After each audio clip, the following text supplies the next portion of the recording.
we've had some curious headlines here in the past few years. What do you see? Do you see it improving? How do you improve that? I have a little bit different approach than anything we've talked about today, but it certainly involves the economic development of this state. I don't care what side of 1070 you're on, really don't. This is an amazing place. This is an amazing state. It has incredible diversity. We're all here. We're all here. Hello. We're almost all here. I think we're going to be all here in just a second. Did you get any of that at all? Yeah. Okay, good. $4 beer? That was the most important part.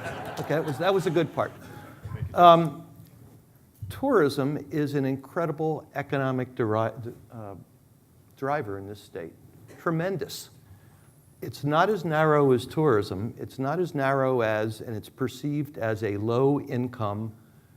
Somehow it's perceived as people come here and everybody is a dishwasher. Well, if you don't visit a state, you don't move to a state. Maybe your company sends you here to say, we want you to be the regional sales guy, but you're going to come here first. You have to visit a place before you move here. So you don't buy cars, and you don't buy houses, and you don't go to the supermarket or the malls or utilities or anything else if you don't visit a place first.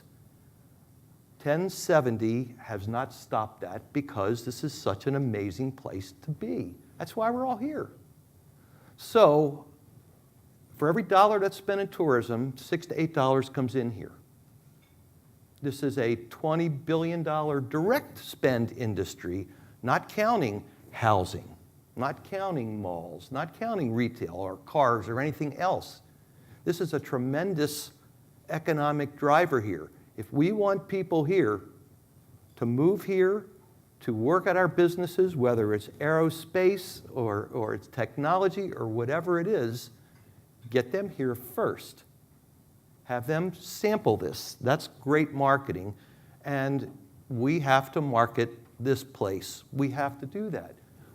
You all have to do it. You all have to say to your friends and families, come on out here to Arizona, because that's how people get here, and that's a major driver, and that impacts everything else that we've talked about today.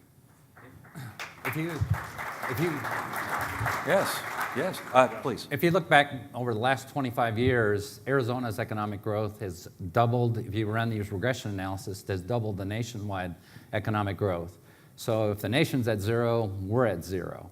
And so going to what's going on nationally, what most of our national policymakers aren't aware of is there's been this fierce war going on behind the scenes on the research between labor economists and business cycle economists, led by Peter Diamond, who won the Nobel Prize for his work in labor economics, and Edward Prescott, who won his Nobel Prize in business cycle theory. And what the business cycle theorists have shown is that the tax rates have tremendous implications for economic growth.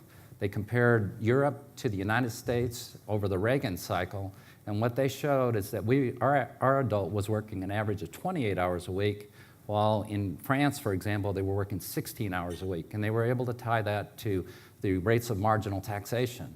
And it had immense implications. The participation in the labor force in the retirement years, in the early years, the degree to which people choose vacations, off time, the ratio of second labor earners to first labor earners, enormous implications. The labor economists, on the other hand, which have been driving national policy for the last 6 years, have shown that when you look at the tree as compared to the forest, the tree is perfectly healthy at tax rates going all the way up to 75%. But the problem is the forest has been dying. Our labor force participation, average rates of participation, are now back to where they were in 1981. We have an all-time record number of people not participating in the labor force. This battle, I think eventually, clearly, the business cycle theorists, led by Edward Prescott, are going to win that war. But I just hope we don't die before they win the research battle.